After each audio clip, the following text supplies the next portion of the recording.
میں دعوت دینے جا رہا ہوں کہ آئیے امید کی کرنیں بکھیریے. ہم آپ کے منتظر ہیں جناب قاضی حسین احمد.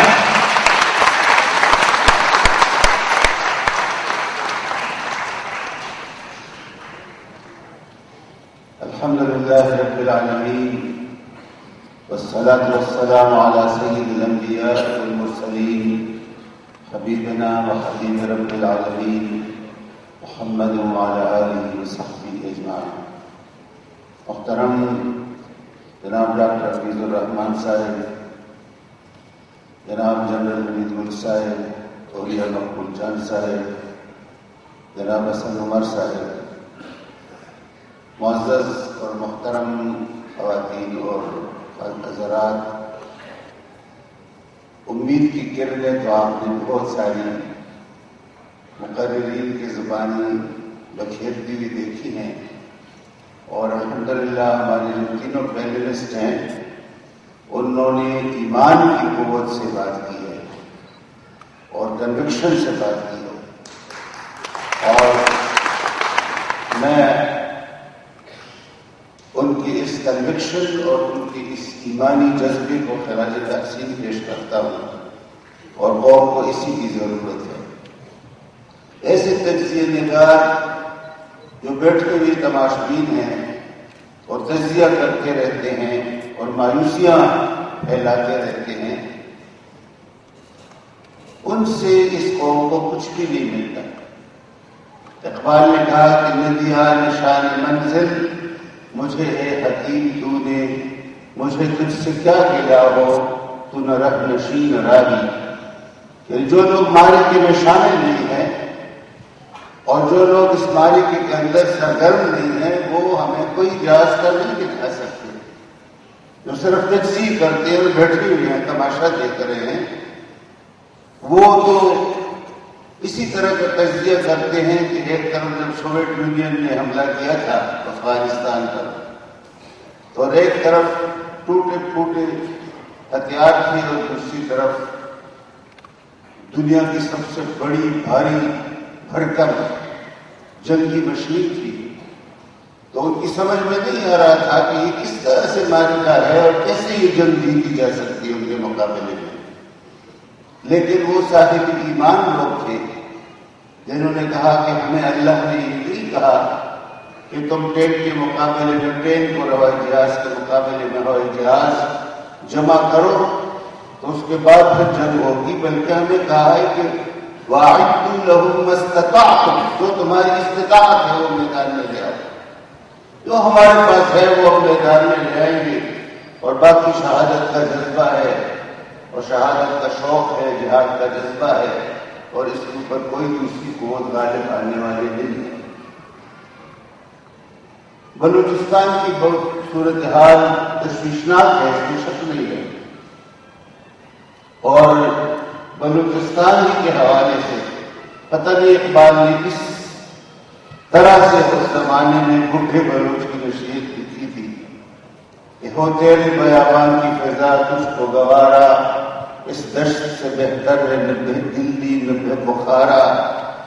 غیرت ہے بڑی چیز جہانی تگدو میں، پہناتی ہے درویش کو تاجی سر دارا. دنیا کو ہے پھر مارے گئے روح و بدن پیش، ابلیس نے پھر اپنے درندوں کو ابھارا. اللہ کو پامردی مؤمن پہ بھروسہ، ابلیس کو یورپ کے مشینوں کا سہارا. پتہ نہیں اللہ تعالیٰ نے ان کی زبان سے کیسے یہ چیزیں نکالی، اور انہوں نے اس میں یہ بھی کہا کہ دین ہاتھ سے دے کر اگر آزاد ہو ملت ہے ایسی تجارت میں مسلمان کا خسارہ. آج بلوچ سرداروں کو امریکہ یہ سمجھا رہا ہے کہ تم بھی گلف کے شیوخ کی طرح شیخ بن جاؤ گے، اور تمہاری بھی دبئی اور قطر اور دوسری بحرین کی طرح ریاستیں ہوں گی جو آئل رچ ہوں گی، جس میں گیس ہوگا، جس میں آئل ہوگا، جس میں تانبے اور سونے کے ذخائر ہوں گے. اور پاکستان کے ساتھ کیا کرنا ہے؟ ہمارے سائے کے نیچے آؤ، ہماری سرپرستی میں آؤ، اور اس طریقے سے ہاتھ سے دے کر آزادی چاہتے ہیں، جو کہ حقیقت میں آزادی نہیں ہے، جو کہ غلامی ہے۔ عزیزان محترم، یہاں بتایا گیا کہ پاکستان کیا ہے، پاکستان کا مستقبل۔ جب اس سے بات کرتے ہیں تو ہم سب سے پہلے یہ سوچتے ہیں کہ پاکستان ہے کیا؟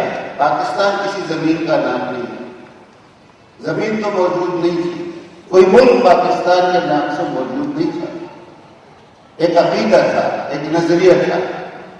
بڑے صغیر ہند و پاک کے مسلمانوں کو اس نظریے، اس عقیدے کی بنیاد پہ اس کے حوالے سے بلایا گیا۔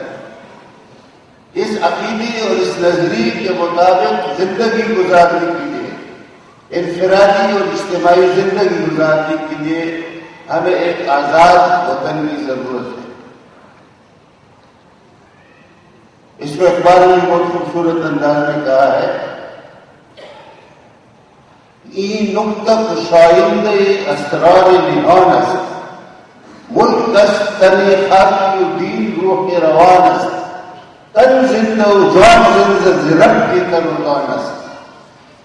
یہ دین موجود ہے، اس کے لیے بدن کی ضرورت ہے، اور اس بدن میں اس دین کو جاری ساری ہوگی، یہ دونوں زندہ رہ سکتے ہیں، دین اور بدن اور جسم ہو، اور اس کے لیے پاکستان حاصل کیا گیا، بڑے صغیر ہند و پاک کے مسلمانوں نے حاصل کیا اور ان کو اس نظریے کا حوالہ دیا گیا ہے۔ وہ لوگ کہتے ہیں کہ بنانے والوں کے ذہن میں یہ تھا اور وہ تھا، اور وہ تو بنانے والے پاکستان بغیر صغیر ہند و پاک کے مسلمان ہیں، کوئی نہیں ہے۔ اگر ان کو کوئی پکارتا کہ تم سیکولرزم کی طرف آؤ، ہم مسلمانوں کو بڑا خوشحال بنانا چاہتے ہیں، تو دین کا حوالہ نہ دیتے، کوئی بھی جدوجہد کے لیے آمادہ نہ ہوتا۔ لوگوں نے اقتصادی وجوہات کی بنیاد پر جدوجہد نہیں کی، ان کو کیا اقتصادی فائدہ پہنچا جو کہ سی پی اور یو پی میں باقی رہ گئے، جن کو پتہ تھا کہ ہمیں اس ملک میں شامل نہیں ہونا ہے، ہمارا علاقہ اس میں نہیں آئے گا۔ مدراس کے مسلمانوں کو کیا ضرورت پڑی تھی اس کے لیے جدوجہد کرنے کی؟ خالص دینی نظریے کی بنیاد پر لوگوں نے قربانی دی، اور پھر جب پاکستان بنا تو انہوں نے مطالبہ کیا کہ اس میں اب وہ نظام نافذ کرنا چاہیے۔ وہ نظام یہاں پہ نافذ نہیں ہوا، لوگوں کو دھوکہ دیا گیا، لوگوں کو مسلسل دھوکہ دیا جا رہا ہے۔ ملک کے اوپر اب بھی وہی طبقہ سوار ہے جس کی انگریز نے تربیت کی، وہی اسٹیبلشمنٹ، وہی ملک کے باپ دور کا وہ ذمہ دار ہے جس کی تربیت انگریز نے کی تھی۔ اس کو ایک اسلامی ملک چلانے کی اس کی تربیت نہیں ہے، اس کی وہ تعلیم نہیں ہے، جس کی وہ تربیت نہیں ہے۔ یہ آپ کا کام ہے کہ اس ملک کی جو ضمانتدار ہے وہ ان لوگوں کے ہاتھوں میں دے دیں جو لوگ اس ملک کو اس راستے پہ چلا سکتے ہیں، ورنہ خلا میں تو نہیں رہیں گے لوگ۔ اگر یہاں پہ اسلامی تہذیب و تربیت نہیں ہوگی اور اسلامی نظریے اور اسلام کی بنیاد پر ہمیں قوم نہیں بنے گی اور ہم مسلم قوم نہیں بنے گی، تو پھر یہاں بلوچ ہوگا، پنجابی ہوگا، مہاجر ہوگا، سندھی ہوگا، پختون ہوگا، اور سب لوگوں کی زبانیں الگ الگ ہیں اور سب لوگ الگ الگ قومیتوں کے الگ بردار ہیں۔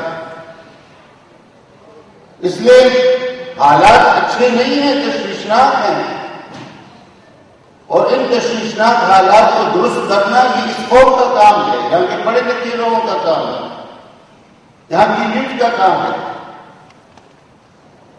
آپ جیسے ڈاکٹر یہاں کے جو ہزار تعداد میں یہاں پہ موجود ہیں، مجھے یاد ہے اتفاق اسکندریہ میں نقابت الاطباء اور نقابت المحدثین، ان کا اسکندریہ میں ساحل سمندر پر ایک اس طرح کا اجتماع تھا، اور تقریباً 1000 ڈاکٹروں اور انجینئروں نے کھڑے ہو کر، ہم کشمیر کا وفد لے کر گئے تھے، میرے ساتھ پیپل پارٹی کی وفد تھی، اور انہوں نے بیک آواز اتنی پرجوش انداز میں اخوان کا ترانہ گایا وہ سارے در و دیوار ہل گئے اور وہ پیپل پارٹی کے دوست مجھے کہنے لگے کہ مجھے میں تو اندر سے لرز رہا تھا کہ تو ابھی کوئی انقلاب برپا کر دیں گے. خاموش تماشائی نہیں تھی وہ. وہاں کا جو ایلیٹ تھا وہ لوگوں کے ساتھ تھا, وہ عوام کے اندر بلا ملا تھا. یہاں کا جو ایلیٹ ہے, یہاں کا جو تعلیم یافتہ آدمی ہے, وہ عوام سے کٹا ہوا ہے. عوام ایک وادی میں ہے, ایک دوسرے وادی میں ہے. عوام کے ساتھ آپ لوگوں کو مل جانا چاہیے, عوام کو تربیت اور عوام کو اٹھانا چاہیے. اور ڈاکٹر یہ تو سارے جو مشنریز آتے ہیں تو سب سے پہلے آگے اگر کے ڈاکٹر ہوتے ہیں. استعماری دور میں جب انگریز آیا ہے افریقہ میں بھی, ہمارے کالونائز کیا ہے انہوں نے, تو پہلے انہوں نے ڈاکٹروں کو بھیجا ہے. وزیرستان میں اب بھی ایک زیارت بنی ہوئی ہے بنو کے اندر, اس کو بابا کہتے ہیں خاص, اور وہ کرسچین تھا. اب بھی لوگوں کو پتہ ہے کہ کرسچین ہے, کرسچین کی خبر ہے. اتنی محنت کی اس نے, اتنی خدمت کی کہ لوگ اس کے گرویدہ ہو گئے. کیونکہ ڈاکٹر تو لوگوں کی دلوں میں اترتا ہے. ڈاکٹر تو مصیبت کی گھڑی میں ایک مسیحا ہوتا ہے, ان کا مائنڈ آف ہوتا ہے, اسی سے ان کی توقعات ہوتی ہے. اگر آپ لوگ لوگوں کے دلوں میں اتریں, لوگوں کے پاس جائیں, لوگوں کو اپنے ساتھ ملائیں, اور لوگ اسی جذبے سے خدمت کریں, اس کے نتیجے میں یہ ملک اور یہ قوم بچ سکتی ہے, ملک بچ سکتا ہے کہ لوگ اپنا فرض ادا کریں. اپنا فرض ادا کیے بغیر صرف امیدیں لگانا اور صرف یہ پیشن گوئیاں کرنا اور پیشن گوئیوں پر جانا, اس کے نتیجے میں تبدیلی نہیں آئے گی. ملک خطرات سے ہوگی. یہ بیماری کئی بیم اور رجا ہے. ایک طرف خوف ہے اور ایک طرف امید ہے. ایک طرف خطرات ہیں, خدشات ہیں, اور دوسری طرف امکانات ہیں. ان خطرات اور ان خدشات کا مقابلہ کرنا, ان امکانات کو روبامہ لانا ہے. اس میں شک نہیں ہے. وہ مجھے بالکل مکمل طور پر اتفاق ہے. اسد عمر صاحب سے بھی اتفاق ہے, اور اوریا مقبول جان صاحب سے بھی, اور جنرل حمید گل صاحب سے بھی امکانات ہیں. اور امکانات میں میں اس سے بھی اتفاق کرتا ہوں کہ سب سے اہم امکان, سب سے اہم وسیلہ لوگ ہیں, عوام ہیں, جوان ہیں. ہمارے قومی شاعر نے بھی کہا ہے کہ مانعو پر زندگائے تندرست, سخپوش و تردماغ و چاق و چست. کسی قوم کا اصل سرمایہ کیا ہے؟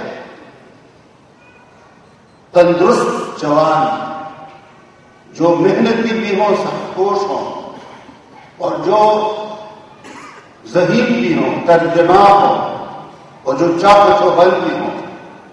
یہی ہمارا اصل سرمایہ ہے. اور اس سرمایہ واقع موجود ہے. ڈاکٹر عبد الرحمان صاحب بالکل ٹھیک ہے, واقع یہ سرمایہ ہمارے یہاں موجود ہے. کچھ اس کی تعلیم و تربیت کرنا, اس کی طرف توجہ دینا, ان کو بے مقصدیت سے نکال کر کسی مقصد کے اوپر لگانا. تو یہاں کے دانشوروں کا, پڑھے لکھے لوگوں کا, سوچنے سمجھنے والوں کا فرض ہے میدان میں نکلے اور ان کو شعور دیں اور ان کو میدان میں نکالیں. میں کہتا ہوں کہ پاکستان کا مستقبل آپ کے ہاتھ میں ہے. پاکستان کا مستقبل خود بخود درست نہیں ہوگا. بڑے امکانات موجود ہیں. عالم عرب کے اندر ایک بیداری ہے, اس کو عرب اسپرنگ کہتے ہیں, ربیع العرب ہے. افغانستان میں خود امریکہ شکست سے دوچار ہے, ساری دنیا کو معلوم ہے. لیکن اس کو اپنی خطے سے نکالنا, اس کی سازشوں کا مقابلہ کرنا, اس کے لیے بیداری کی, اولو العزمی کی ضرورت ہے. اور اس کے لیے جوانوں کو تیار کرنا وہ آپ کا کام ہے, ہمارا کام ہے. اور میدان عمل میں اترنے کے ذریعے سے سب کچھ ہو سکتا ہے. وآخر دعوانا ان الحمد للہ.